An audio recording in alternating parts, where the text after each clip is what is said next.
Hello and welcome to Freedom Through Astrology, where we're giving you the keys, ideally to have a successful week. It is freedomthroughastrology.com. I'm your astrologer. My name is Donald Patak. Yes, that is my name. It's Polish. There is my contact information in a standard YouTube copyright. Keys to the reading, because I do read just a little bit differently.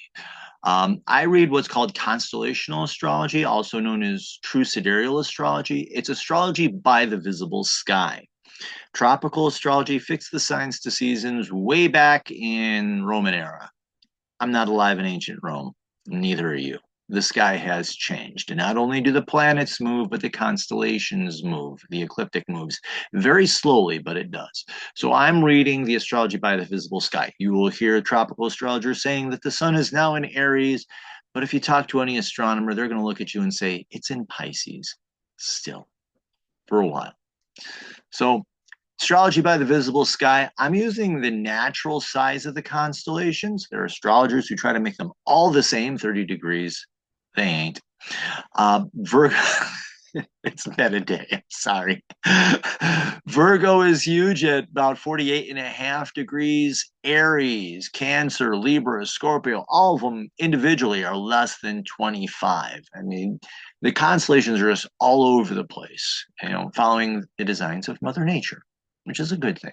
So I go by that. I use astrological midpoints. I picked this up from Athens Shementi, one of my astrology teachers. And the reason how he came to that is he was looking at Scorpio and the boundary between Scorpio and Ophiuchus. And he noticed where the IAU boundary was that there were stars from Scorpio in Ophiuchus. The stars from Scorpio should be in Scorpio. So he did a little creative geometry to rectify that, because the IAU boundaries are kind of arbitrarily drawn. Where they are, it's the way they drew them. No rhyme or reason.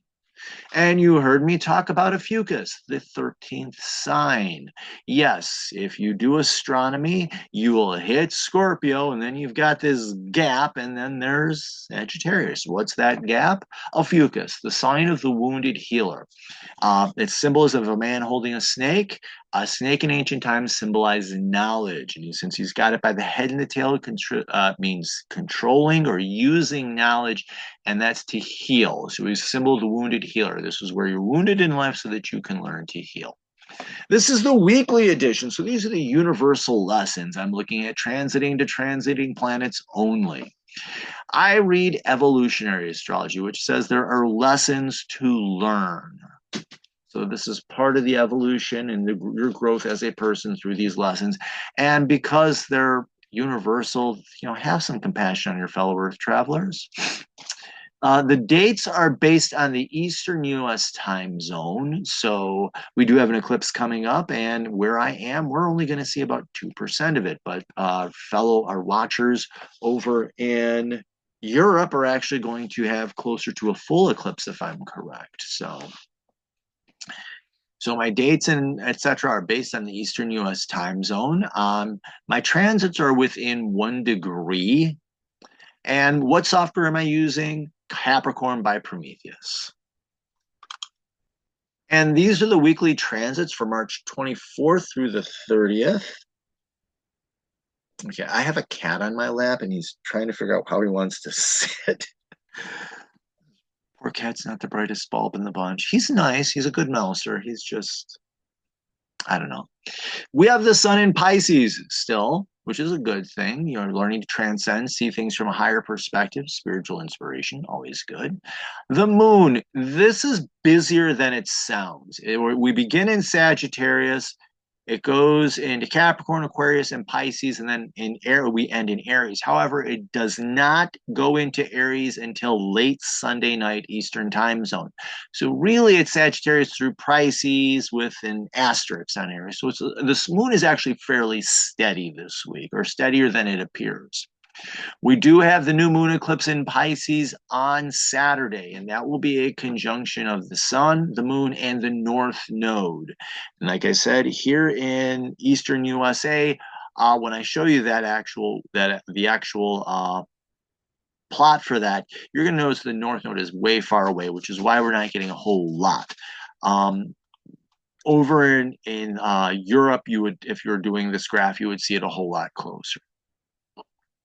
Our active planets this week, specifically this week, Mercury and Venus are the busiest planets. The Sun actually has a hangover, or not hangover, not the best way of saying that, has a transit that finishes up from last week. So it does play a bit of a role there. Neptune is the outer planet that is very busy this week. Pluto, again, does have a transit from last week that finishes up. So we have that going on. We're a week of reflecting, because both Mercury and Venus are retrograde, a week of reflecting on learning, communications, relationships, and creativity. Very important. And with Neptune being as important, spirituality is going to play a role in that. Our power transits, Mars and Chiron are in a square. So this is the courage to heal and the challenge of healing. That's going to be going on. That began last Saturday and it's going to be all this week, effectively. And then we have a super long transit that's going to go until April 20th. Yeah, 420. Have fun with that one. That's the current projection. But Saturn, self-discipline and character, and Uranus, or Uranus, however you want to pronounce it, just don't call it late for dinner. Um, Individuality. So how are you maturing into your individuality? And like I said, in retrograde, we do have Mercury and Venus. So this is our week. And as you can see, our lunar cycle here, very steady. We begin actually in Sagittarius, and then we jump into Capricorn. Forgot to draw that in, my bad. We draw into Capricorn on Monday, Wednesday in Aquarius, Friday through, it's very early Friday, and then late Sunday night. The moon really races through Pisces this time. Usually it's in there a little bit longer, I think. And then late Sunday night, we venture into Aries. But when you look at these other transits, steady throughout the week. It's outside like 2 transits on Monday. They're really few and they're long. And then Saturday, early, and here in Western New York, the new moon eclipse will be like early in the morning. So if you want to watch it, it's between 6, effectively right before 6 a.m. to 8 a.m. and done by 8 a.m. And we're only going to see 2%. I'm very jealous of our European fellows who will be seeing much more of it. And I guess the more northern you are in the latitudes, the better the eclipse will be. So kind of jealous of them. But then again, yeah, well, I was in Buffalo and we sort of saw it. All right, so let's begin. And from Friday, we do have the moon in Sagittarius, which is looking for new and fresh ideas and inspiration, letting go of the things that no longer inspire you, no longer are fun, so that you can find things that are. So looking for fresh ideas moving forward and letting go of what no longer is. And the shadow here is that infamous crisis of confidence, where you're clinging to the past and you're not wanting to let go of it. My joke here, status quo ante bellum, can have you feeling hollow and empty. People can see you being as full of hot air too, but ideally you're finding new inspiration and new ideas to help you move forward emotionally. Whoops. There we go. Saturday, we have Mars squaring Chiron, and Mars in Gemini is the courage to learn, also the courage to communicate. And remember, communication has 2 parts to it, listening and speaking. It can also be writing as well. But your true communication is taking information in so that you can disseminate it. So learning how to communicate, and Pisces, or Chiron in Pisces, I love dyslexia. Chiron in Pisces is healing and releasing the wounds, and also understanding the wounds from a higher perspective. When you can see wounds from a higher perspective and understand them better, it helps you to release them.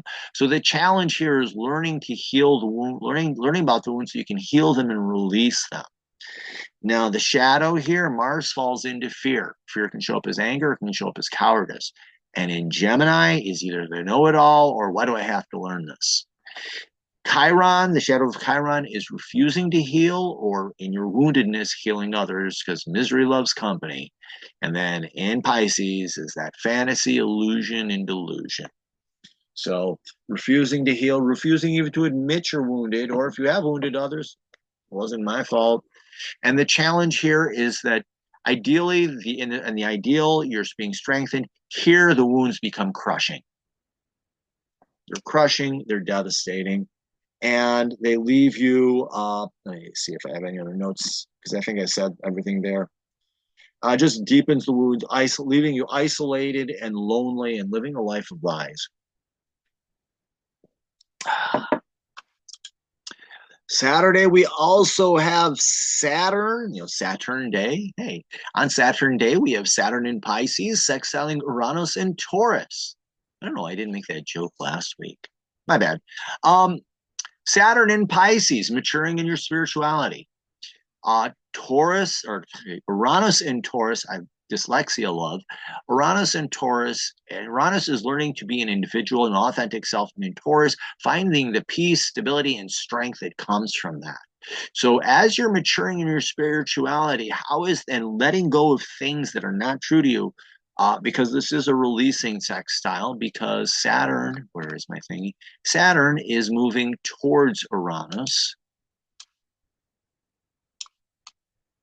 So it's releasing spiritual lessons or whatever, spiritual beliefs, what have you, that are no longer serving you, so you can become more authentic and finding the peace and the strength that comes from that authenticity. Oh, oops, my bad. Get my notes up here. And it's also building off.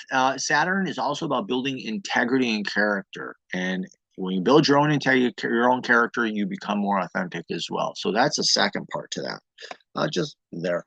The shadow, Saturn can be, think about those rings, restricting and constricting. And why bother trying? Because if you're just going to fail, why do it? It can also be a control freak. And in Pisces, you're living in the illusion that you can control everything when really you can't. And Uranus in Taurus, Uranus is, you're being fake. And whether you're acting out to get a reaction or selling out just to fit in, you're being fake. And that's not very stable. It's not very peaceful. It's actually the lazy way out. And it can also be, I also like to say it's the bull in the china shop, because if you're acting up to get a reaction, that's the bull in the china shop to me. In the sextile, instead of being excitement, it's nervousness. You're trying to control things and just making a bigger mess. And you're not, the other thing is when you're trying to control things, you're not being authentic and you're denying others. And the cynical attitude can lead to loss of individuality, loss of self-respect, and other people respecting you as well. And we're going to be dealing with this for a long time. Started on March 22nd. Current projection has it exact on April 4th and leaving on 4/20. No, that was not intentional. It's, like I say, it's a current projection. And also from Saturday, last Saturday was a busy day for transits. Yeah, we have the sun in Pisces sextiling Pluto in Capricorn. Kind of have them reverse with my notes here, which is weird. But the sun in Pisces, you just be present with yourself and be self-awareness, I think, is the best way to say this. Sun in Pisces is you being self-aware, you transcending the self and being able to see who you really are and what's going on in life and understanding your core identity from a higher perspective. Pluto in Capricorn. Pluto, great planet. It's a good planet to work with. It's about transformation. And Capricorn is doing the work. So it's you transforming by doing the work of transformation. And it's also deep healing. Pluto is really much about deep healing. And I've got to find the story and the myth, because to make sure that this is true. But I was told by somebody who's much more knowledgeable in the mythos than me, Hades is actually the god of the underworld and death. Pluto is actually the god of wealth. So if we're looking at it that way, how are you building your wealth? That's kind of an interesting perspective. But nonetheless, healing those deep wounds help you to build an accurate self-image. and brings the healing process, much faster. And it's an excitement and an interest as you're discovering these things about yourself. Now, the shadow here, the sun is, the sun can either shine too bright, be too egotistical and full of yourself, or it can be that dark star refusing to shine at all. But in either which way, you're denying your true identity. In Pisces, denial is right there. It's illusion, it's delusion and denial. So the sun in Pisces is you being your false self. And Pluto can be very cynical, nihilistic, fatalistic, and in Capricorn, a control freak. So that false ego can be very defensive, leading to deeper wounding and power trips and just the ego getting out of control in various ways. And self-aggrandizement and selfishness are also destructive to the identity. And you're not building on your authentic self. You're not building who you really are and becoming more of who you are, becoming less of who you are. In this transit in the shadow, you're not building your identity, you're destroying it. And that leads us to Monday.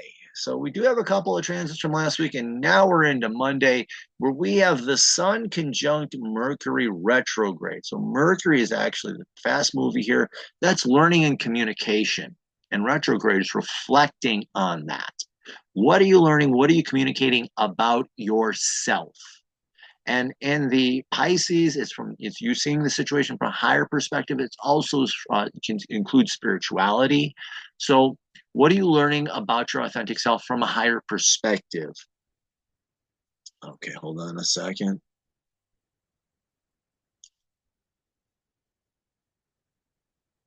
And see how spirituality in this higher perspective is affecting your core identity. Very important there. This shadow.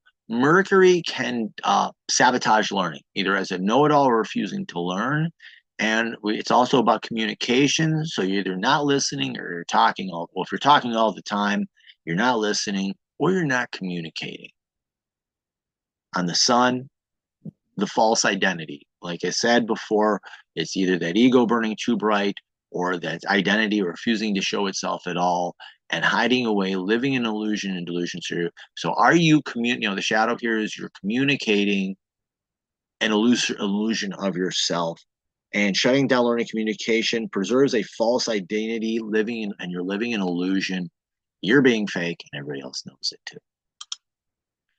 And also, we have Mercury. Mercury is a busy planet on Monday. Again, but it's in a sextile to Pluto.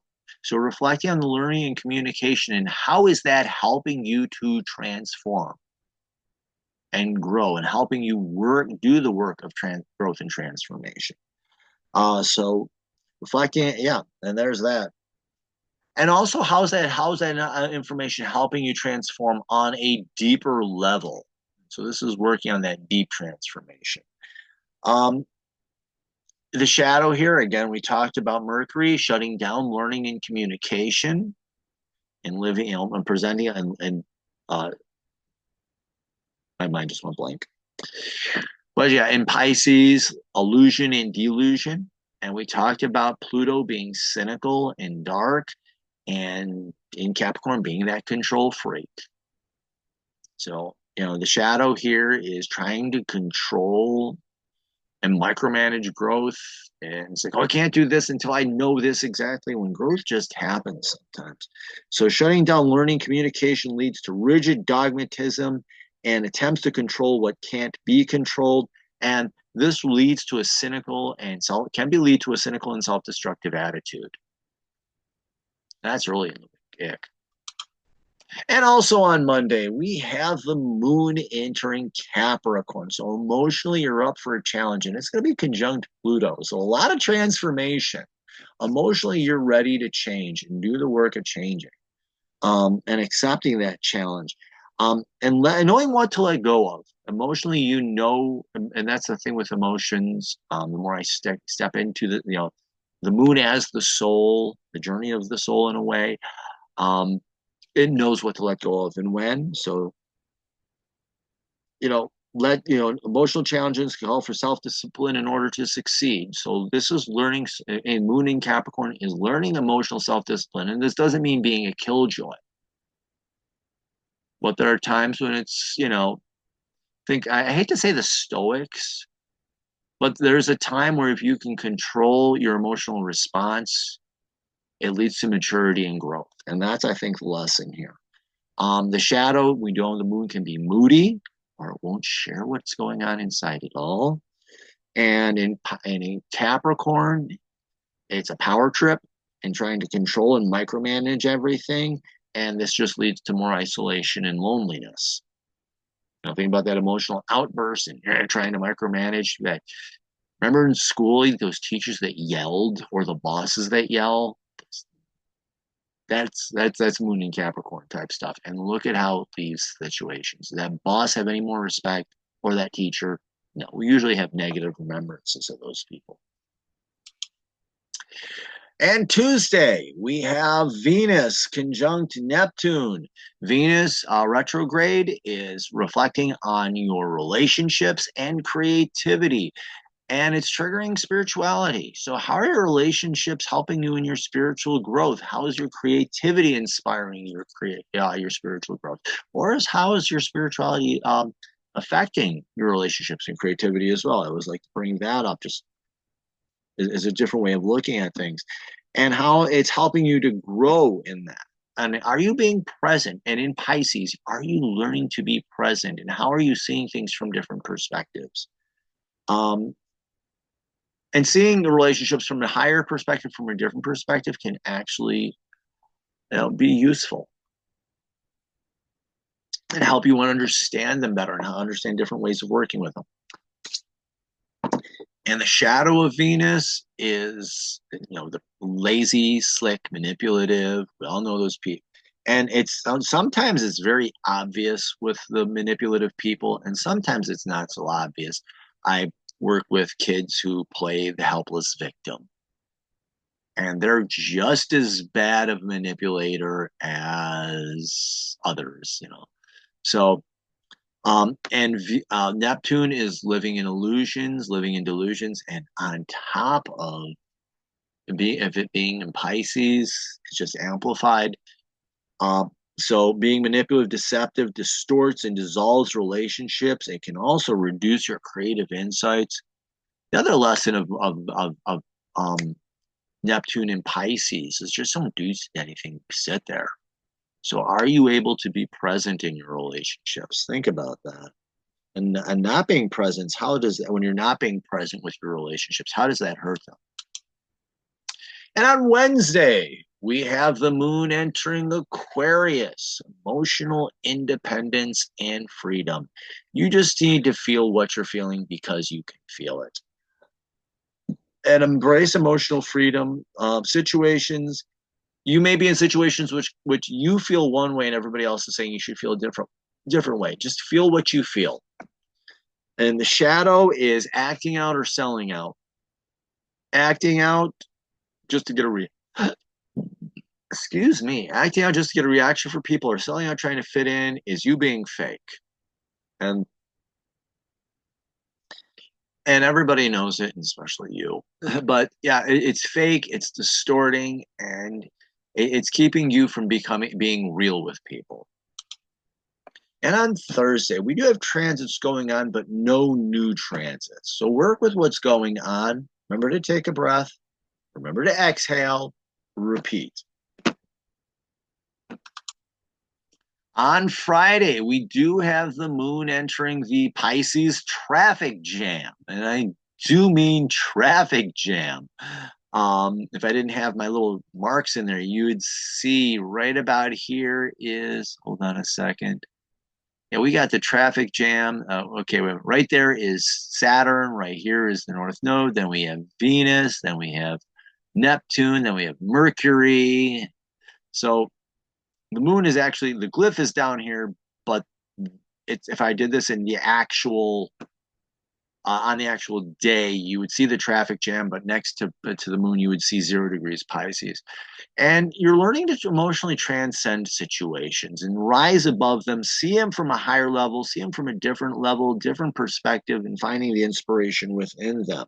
And letting go what is not inspiring so that new ideas can come in. Taking quiet time during this transit and being meditative can be helpful, especially with all the energy that we have working in this. Because, you know, like I said, you're going to be hitting a whole lot of planets before you even get to the eclipse. Oops. Oh, and the shadow of that is, I remember, you know, the moon can be moody, whether whether just out there and wearing your heart on your sleeve or clamming down. And in Pisces, you're living an illusion or living a delusion, and it's being fake and withdrawing from life or playing space cadet can be feel isolating and lost.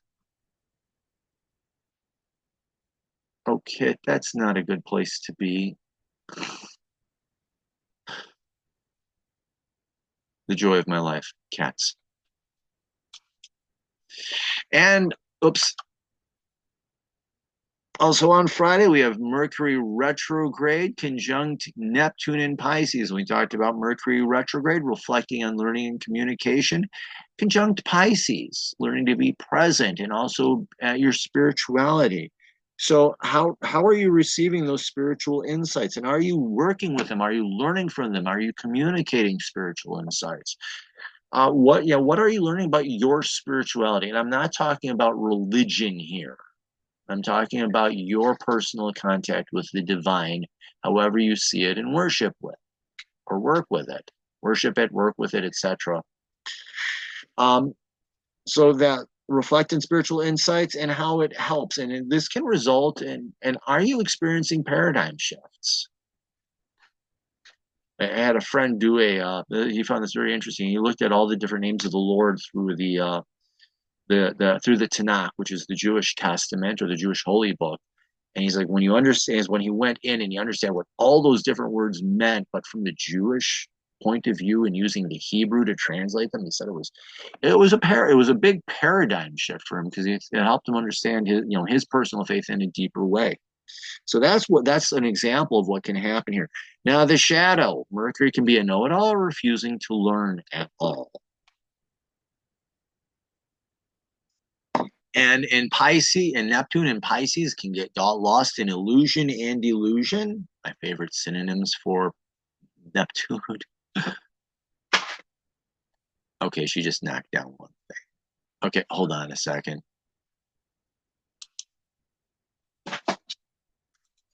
Okay, never mind. She got down. Not the way I wanted her to, but come on.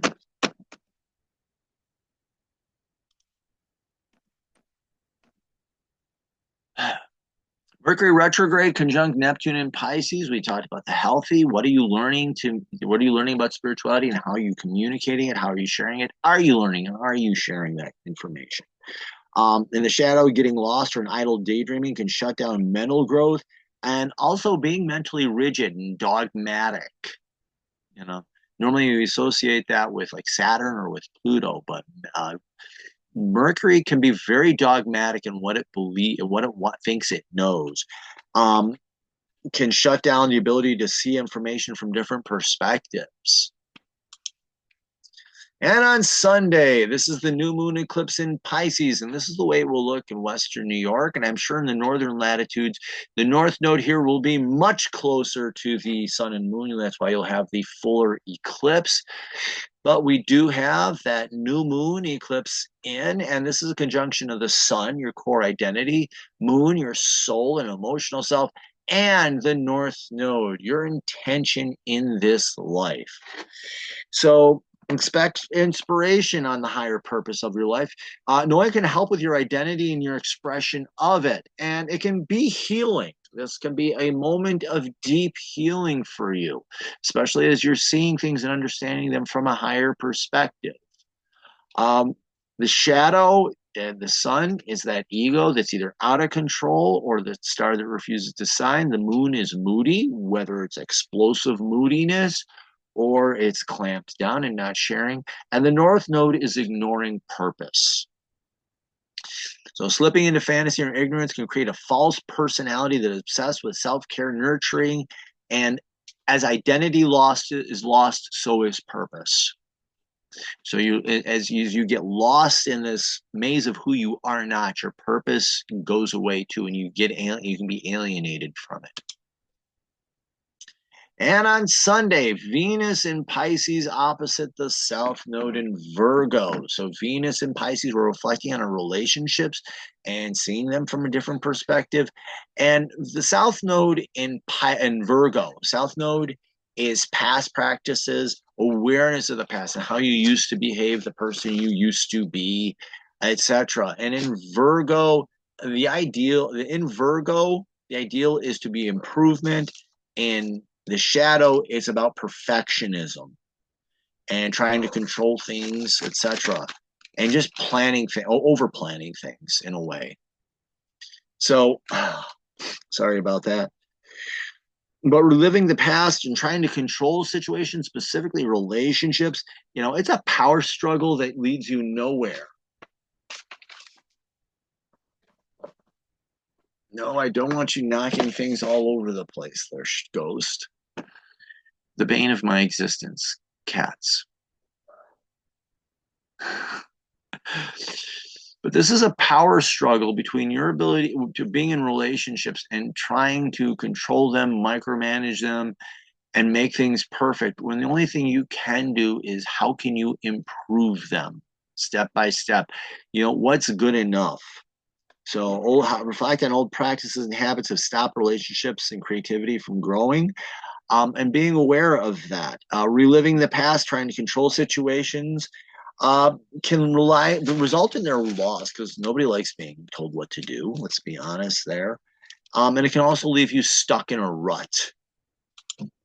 And late Sunday night here in Western New York, earlier in the evening for the rest of you west of this area, the moon will be entering Aries. So emotionally, you're up for a challenge and some courage, and to face all the challenges before you. Competition may be a little exciting and motivating. Aries likes some good competition, like a sports game or something like that, or playing a game. But Aries likes a challenge and is up for the challenge emotionally. The shadow, we called out the moon being moody in its various expressions.